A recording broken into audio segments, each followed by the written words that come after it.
This week, the pain and potential of inflation.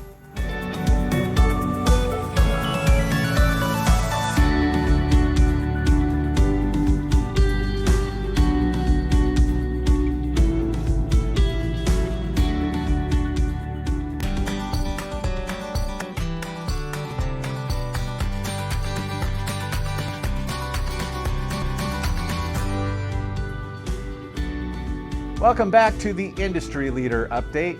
Last Tuesday, the Dow Jones Industrial Average tumbled 1,200 points, just hours after the August inflation report was released, and it showed the cost of living is continuing to grow despite a drop in gas prices. According to the Bureau of Labor Statistics, the Consumer Price Index in August was 8.3%, and that's a gain of 0.1% from July. Even more concerning, the core CPI, which does not include volatile food and energy costs, rose 0.6% from July and has grown 6% year over year. The Federal Reserve is now attempting to douse the fires of inflation with repeated interest rate hikes. In March, the Federal Reserve increased the benchmark rate by 25 basis points. Later, the central bank showed their resolve to squash inflation by raising rates by another 50 basis points or 0.5% in May, by 0.75% or 75 basis points in both June and again in July. With August inflation numbers showing no improvement, another 0.75 percentage point or 75 basis points rate hike is very likely, and that would be during this week's Federal Reserve policy meeting. Also, there's even a chance that the Fed could go with a full percentage point rate hike, says Nomura economist Rob Dent. In spite of the Federal Reserve's current countermeasures, we also have a looming railway strike that could send food prices even higher.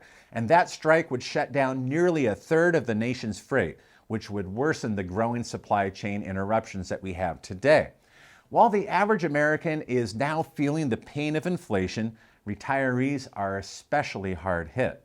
The Bureau of Labor Statistics Employment Cost Index found that wages for workers increased 5.3% year over year ending in June, while inflation drove up consumer prices by 9.1% during that same time period. Now, pay increases, they're not a luxury that's afforded to retirees.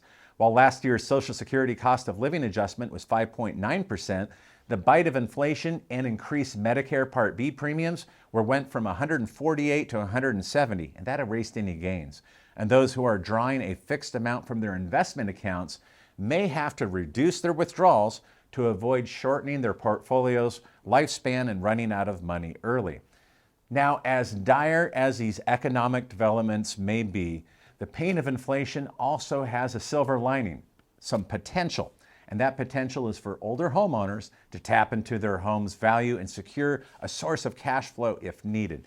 The potential increased demand for reverse mortgages from those who had ignored or rejected the loan outright is very clear. And the truth is, no one wants to buy an umbrella when it's sunny. But when the rain starts falling, umbrellas suddenly become essential. Now, sure, an umbrella is not going to stop the rain, but it may help retirees avoid getting soaked in the present economic storm.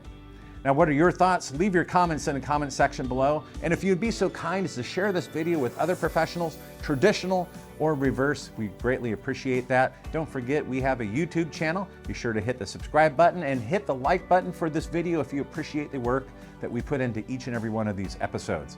Also, we have the nation's only weekly podcast for you as a reverse mortgage professional. That is HECM World Weekly, and Apple users can subscribe and listen on iTunes. That's it for us this week. Thanks again for joining us, and be sure to return next Monday for more reverse mortgage news, analysis, and commentary here at HECM World.